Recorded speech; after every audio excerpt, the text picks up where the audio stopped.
always find it like really interesting how fascinated people are with the idea of royalty. I mean, there's a lot of like cultural fascination about this. Like, for instance, the British monarchy and the whole system of royals and the names of the kings and the queens and, you know, what's happening in royal weddings and royal breakups and royal this and royal that. It's always interesting to me. And as I think about that, it becomes even more interesting to me when I think about us like as an American people and in our cultural ethos and our American sensibilities. It's like, no, we don't want a king. The last thing we would ever want is a king. No monarchy. You know, we want democracy and we all want an equal say and we want a vote. And yet there's still this part of us that's like, well, I don't know. King's kind of cool, but only if I can be the king. I think that's kind of the deal. Like all of us, we kind of have this fascination with, well, what if I was the king? What if I was the one who kind of had the ultimate power and authority and say, what would that be like? I mean, even in the way we label things like king size, like it's the biggest and the best, king size. You need a king size mattress. Well, of course you need a king size mattress. I mean, how else could you sleep if you don't have a king-size mattress? I mean, if king-size is an option, I want it. But in order to have a king-size mattress, I need a king-size bedroom. In order to have a king-size bedroom, I need a king-size house, which probably means I have a king-size mortgage. And you just kind of keep going on down the path. Or how about king-size candy bars? That's a lot of candy. That's usually like 4 of the regular candy bars. You know, now you're king-sizing this bad boy. And if you're going to eat a king-size candy bar, you're probably gonna have a king-size belly. You just kind of think about this a little bit, and it's so wild. God's people, when God delivered the Israelites out of Egyptian captivity, he made a treaty with them. It's called the 10 Commandments. And essentially what he was saying to them is, okay, I am your king. I'm your king. You're free from captivity, and now you're free to be my people. But as your king, here's what it's going to look like. Here's the parameters and how I want you to live, and here's what I expect from you, and here's what you can expect from me. And he says, I'll be your king. But it wasn't too long before the Israelite people, you know, began to say, hey, you know, other peoples have kings, like earthly kings. We want a king. And in the Old Testament, God was like, no, you really don't want a king. You know, kings will oppress you and kings will use you and kings will let you down. They're like, no, we really want a king. And as you kind of look at the story of humankind and our relationship with God, I would say we've come to a point in our historical movement as a people where it's not like we want a king, we want to be the king. But I'm not so sure being the king is really all it's cracked up to be. There's a lot of responsibility in being the king. I mean, if you're a king who's actually going to care for your kingdom, going to provide, going to take care of the people, there's a lot of issues. There's a lot of uncertainties. There's a lot of variables in that. One of which would be other people might want to be the king, and in order to be the king, well, you got to overthrow the existing king. Well, that's dangerous territory. But here's the reality of that situation. Kings never last. They always die. It doesn't matter how powerful they are or how great they are. The kings fall and eventually their kingdoms crumble. And yet when it comes to Jesus, when I think about him and I talk about my Jesus, I know that my Jesus, he is my king. And my king is an eternal king. And my king has a kingdom that is, yes, relevant here and now, but it transcends the here and now. It was before and it is after and it is. And I love that about my king. I also love that I'm not that king. I mean, this is a great relational knowledge of who God is and who I am in relationship to him to go, oh, okay, well, I have a king. And he's the greatest king, and I'm not going to overthrow him, so I'm not even going to try. Well, now I'm free to be a part of his kingdom as opposed to trying to build my own kingdom. I mean, when this really starts to take root in our minds, it is an oh my God moment, like, oh my God, now I'm starting to understand. See, like if my way of navigating and understanding this world is, okay, this is my kingdom and this is my domain and I'm going to try to expand and grow my kingdom as much as I can. I'm going to build the most awesome kingdom that I possibly can. Okay, well, that's exhausting and that's troubling. And boy, there's a lot of stress involved in that. But when I understand, oh my God, you're the king. I'm not the king. Oh, so this isn't my kingdom, this is your kingdom. Oh, so all right, here I am, king. I will yield to you. I will bow to you. What do you have for me to do? Oh my God, that is a life-changing, eternity-changing revelation when we really start to understand, oh, you're my king. Oh, my king means I'm not the king. Our memory verse for this series that we're in, unpacking chapter 40 of the book of Isaiah, in Isaiah 40, verse 25, it says, "To whom will you compare me? Or who is my equal, says the Holy One."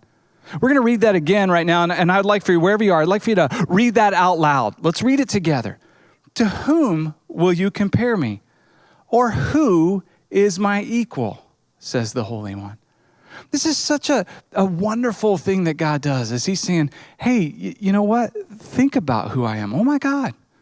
Realize that he is the pinnacle and he is the greatest. And as I think about my Jesus and my King, I really began to understand some central things about the nature of God and who I am in relationship to him. The first one I would point out to you is this. My King is real. My King is real. He's not a pretend king. He's not a made-up king. He's not Burger King, right? That's a made-up king. He's not King Midas. There's a made-up king. He's not King Kong. There's a made-up king. In each of those made-up kings kind of scenarios, there's some real flaws. Well, I would say the same is true for you and me. If we try to pretend to be our own kings, that's a made-up king. But my King Jesus, my King is real. He's the real king. And what's so great about that is a real king doesn't have to flaunt his authority. A real king doesn't have to manipulate or abuse. A real king reigns. And my King is real. Let's jump into Isaiah chapter 40, verse 18. It says, "With whom then will you compare God? To what image will you liken him? As for an idol, a metalworker casts it, and a goldsmith overlays it with gold and fashions silver chains for it. A person too poor to present such an offering selects wood that will not rot. They look for a skilled worker to set up an idol that will not topple." All right, so here, what's being told to us here in Isaiah 40 in verse 18 through 20 is it's this God saying, hey, what are you going to make that even comes close to comparing with the reality of the King of Kings? We make for ourselves these idols that we can then worship. But here's the thing, whatever you worship, you become like. You become like whatever it is you worship. If you worship like money, then you'll begin to become superficial because money's not real and it doesn't last and we know it's empty. If we worship substances, then we become all about consumption and that substance begins to dominate us, whether it be food or alcohol or drugs or whatever it may be, whatever we can consume, and we become like that. And yet, here is the King of Kings, our God. Oh my God, he's saying, hey, fix your eyes on me. Hey, worship me. And as we do, we'll become like him as a part of his kingdom because my King is real. And yet, what are we going to do? We're going to go out there and make an idol? That's what he says here. What image are you going to make to compare to who he is? What are we going to fashion? The reason we make idols is because they're easy to overthrow. If we still have any notion of, well, I could be king and I could be, king of my own life and of my own kingdom, and whatever your kingdom is. Maybe your kingdom is your business or your kingdom is your house, right? King of your castle. Your kingdom is a relationship that you have control over. What is your kingdom?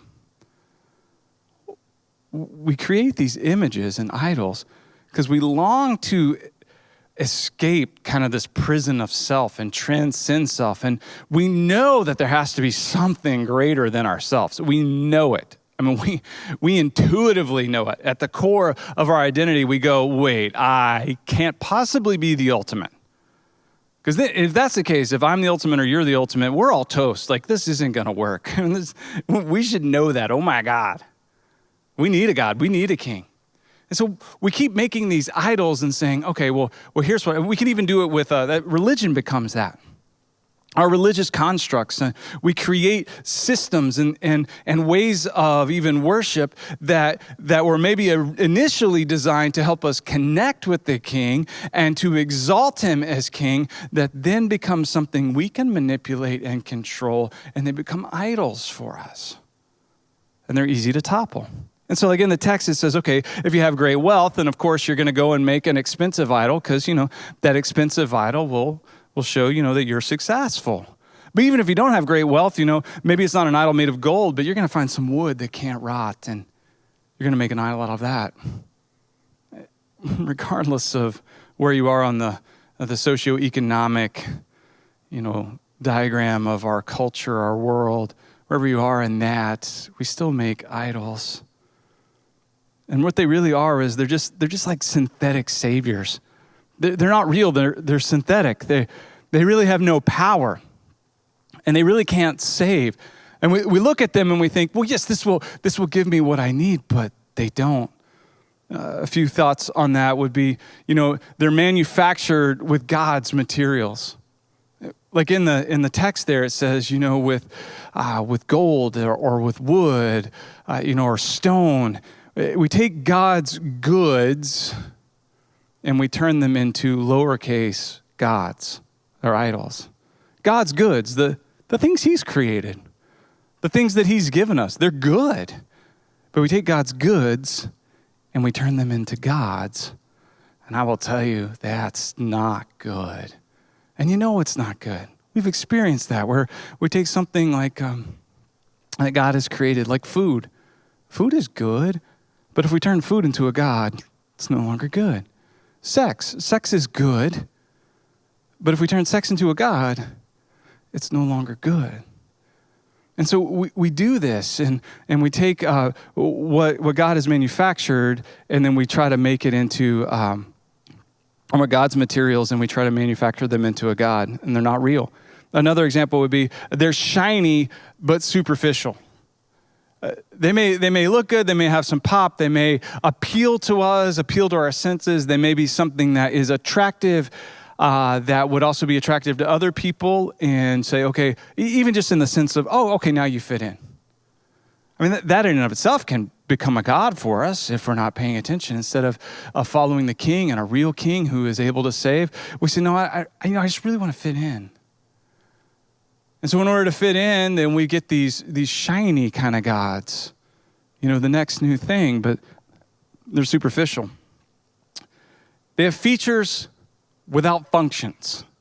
Features without functions.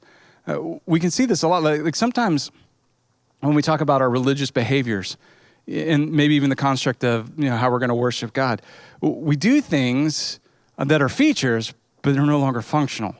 They're not really producing any fruit. They're not helping other people encounter God. But we say, no, I'm going to keep doing these because this is what I know, what I like, what I understand. Well, it's a synthetic savior. It's not real. There's nothing actually tangible there. And we can play along and pretend, but it's not real. It's kind of like when my kids were younger, we had a Wii console. And with the Wii console, all the games and the Wii remotes, where you could throw and hit, and the motion sensor. And we had two of them. And Ace and Inslee, my two oldest, would be playing with it. And Inslee, who was like 2 at the time, would want to play along. Well, we had a fake Wii remote that had come in a cereal box.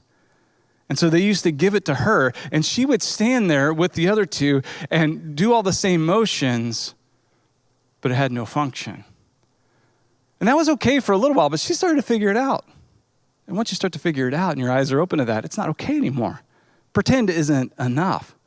And maybe this Christianity thing, this Jesus thing, this church thing, maybe I like this and I like that, and it's kind of making me feel good, and you're kind of going through the motions with it. But is there really a function? Are you really encountering God? Are you really acknowledging him as the king?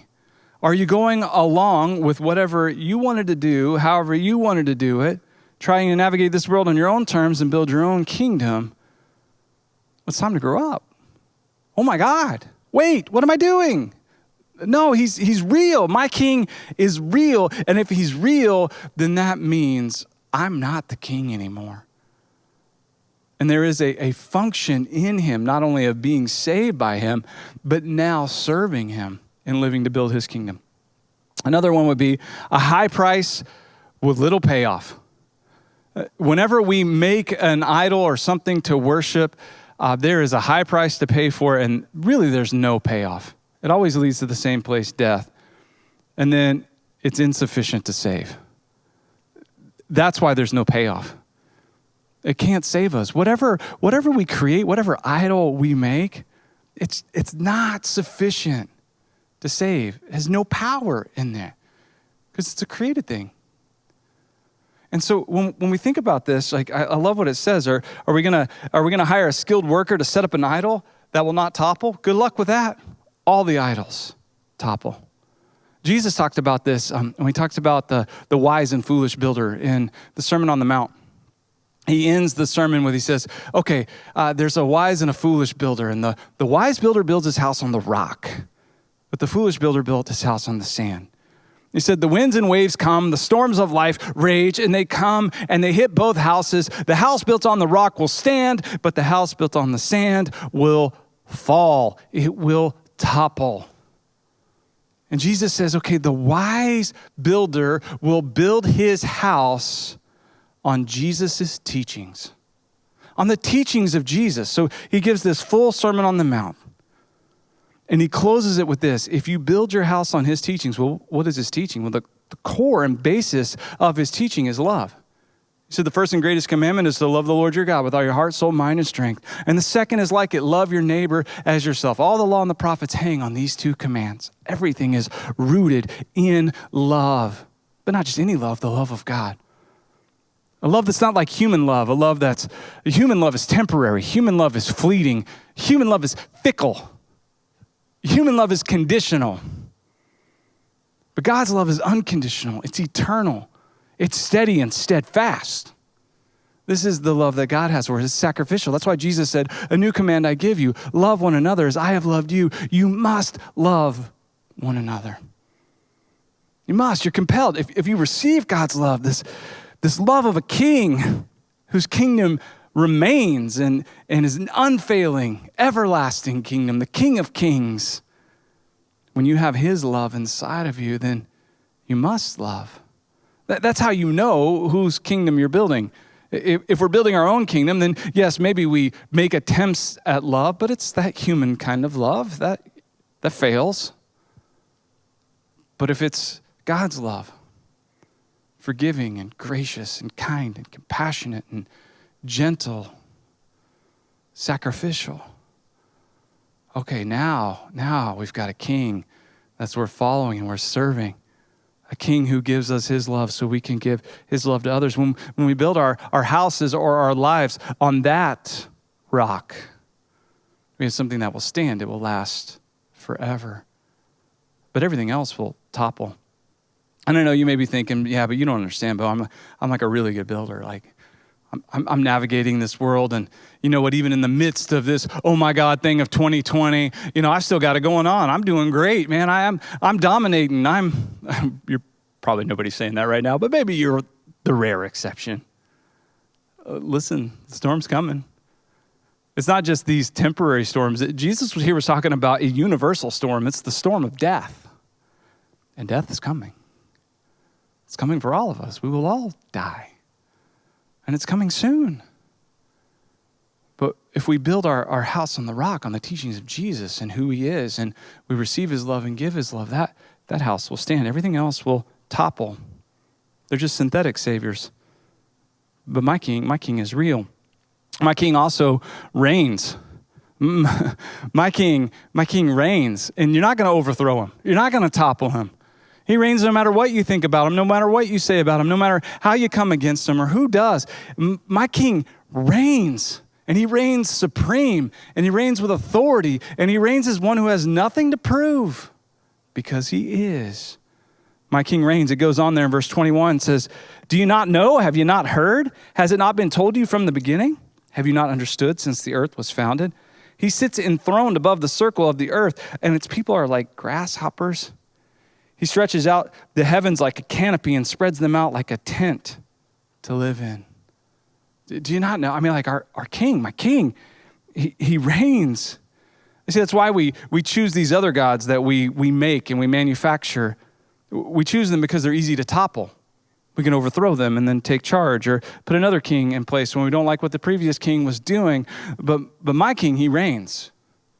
Regardless of what I think or say or believe or do, my king still reigns because he's the King of kings, the Lord of lords. And in what we just read in Isaiah 40, verse 21, it gives us 4 key questions to kind of process through about how our king reigns. I like the first one. It says, do you not know? Do you not know that there's a God? Do you not know that there's one who's greater than you? I mean, come on, let's maybe stop pretending right now. Do you really not know? I mean, I've had lots of conversations with lots of people over the years who are coming from all kinds of different perspectives. But I've never had a conversation with somebody who was willing to exercise intellectual integrity where they would not willingly admit that there was no possible way that they could be the pinnacle and the greatest of all existence. That's a crazy thing. Like, there has to be something great. Do you not know? Of course you know. There's something greater than you. Everyone knows this. That's why it's so wonderful that God gives us his son Jesus, God in flesh, so that we can say, this is what love looks like. This is God personified. This is love personified. His name is Jesus, and he's a savior. And we can tell the story. But you start at the point of, do you not know? Of course you know. You know you're not the greatest. You know you're not the king. You know there is one who is greater than you. Now, maybe you don't know his name yet, but his name's Jesus. I'd be happy to introduce you to him. I'd be happy for you to get to know him and meet him and discover him and experience his love. Do you not know? Next question. Have you not heard? Or really, have you not heard? Nothing? That's one of the things I really enjoy about the world we live in. I mean, like, look at this cool thing called Christmas. And I understand that, sometimes people are like really freaked out about the over-commercialization of Christmas and on and on and on. I don't know. I like being in a store or a coffee shop in the month of December and hearing songs about my King Jesus. I'm like, let's go.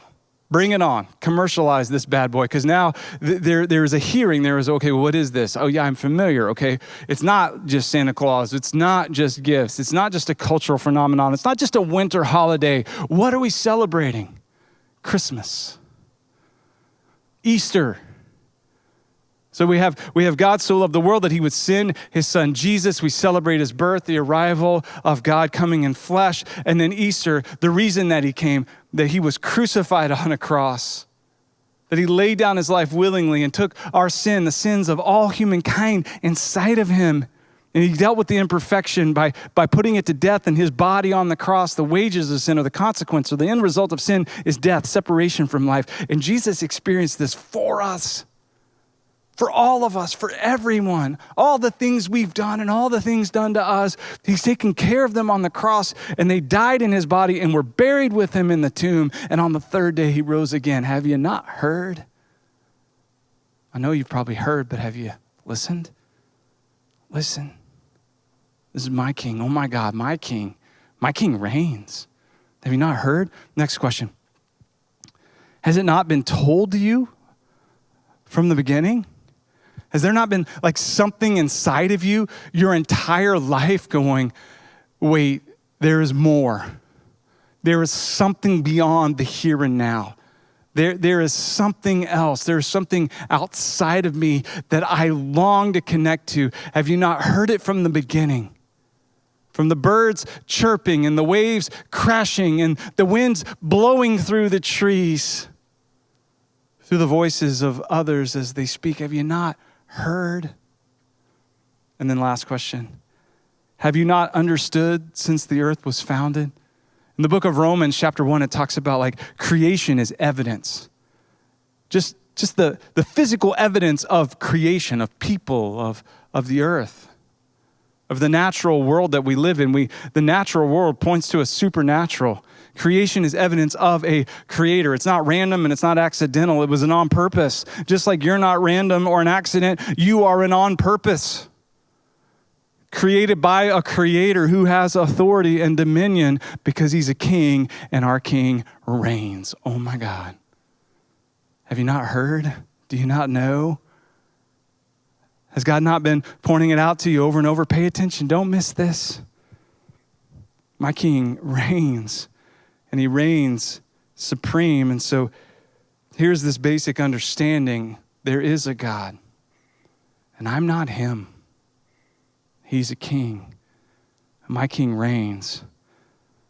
And then finally, my king remains. Earthly kings, they come and go. Kingdoms rise and kingdoms fall. But my king, oh my God, my king remains. He is eternal. And his kingdom is an eternal kingdom outside of this time and place. He's the Alpha and the Omega, the beginning and the end, the God who was and is to come. My king remains because my king is. I just want you to think about that. My king is.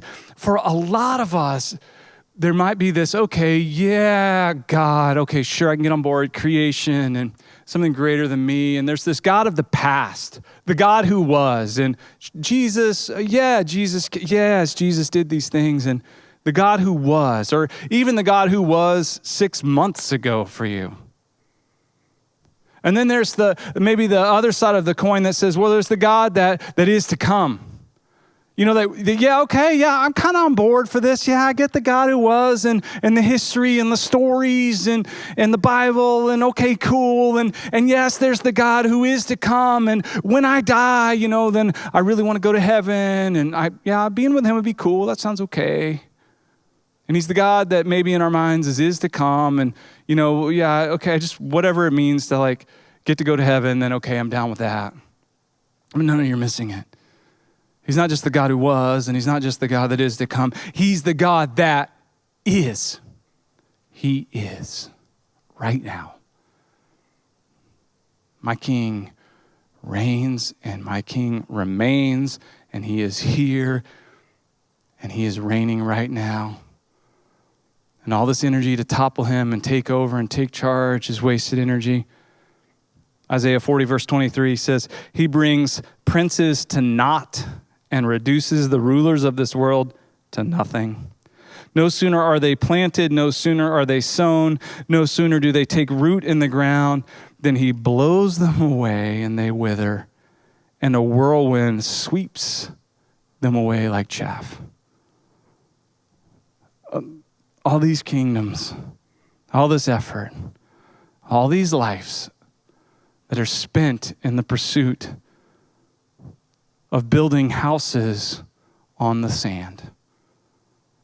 The winds come, and they are no more.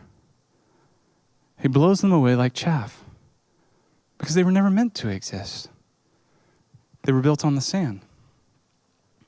A couple of weeks back on our daily show called This Is the Day. If you've not checked it out, I really encourage you. It airs live Monday through Friday from 8 a.m. to 9 a.m. on Facebook Live or YouTube, or you can catch it on demand anytime, even watch past episodes. It's encouraging, it's fun, it's uplifting, and we're having a great time sharing God's love in this way. Hope you'll look at it. But we were talking about our verse of the day, and our verse of the day was from the Sermon on the Mount where Jesus talks about the wise and foolish builder.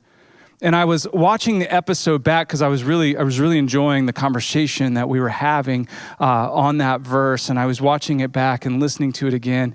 And on Facebook Live, I had the real-time comments that were coming in. And a guy I really enjoy, I love the way his mind works, and he comments there in the comment section, and he goes, hey, what about the pyramids? The pyramids were built on the sand, and they're still here. And my immediate reaction was, they're tombs. It's a grave for what were kings, pharaohs. I remember as a kid, the King Tut thing, King Tut. The exhibit comes to town. He was like a child king. He didn't hardly reign at all. His only claim to fame was they found his tomb and raided it. It stole the stuff, all this treasure that they put in a tomb, because that's where treasure goes.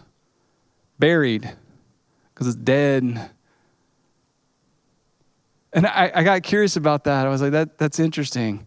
I wonder how many of like the world's oldest buildings are tombs. Just a quick search, and anyway, quick search of it. I looked at the 20 oldest buildings that we know of in the world. 16 of the 20 oldest buildings are tombs. I'm like, yep. Graves. What are you building? What are you building? Are you just building another tomb? Or is your life been placed in another king's hands for his kingdom? That, yeah, it was, and yes, it is to come, but it is right now because his kingdom remains. What are you building?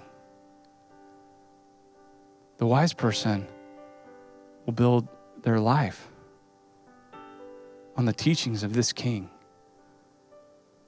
of love.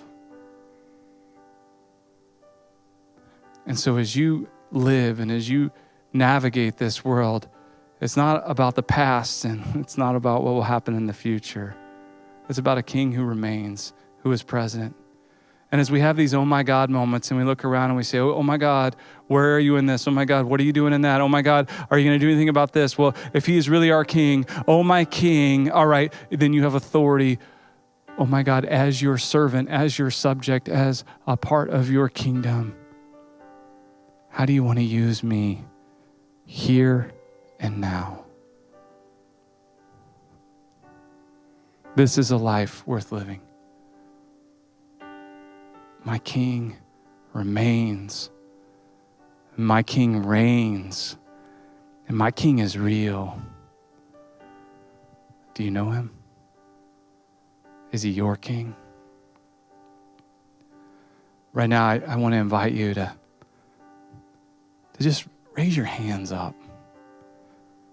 Just lift them up, both hands. Just put them up and say, I surrender to you, my king. Just say those words out loud. I surrender to you, my king. Try it. Surrender to you, my king.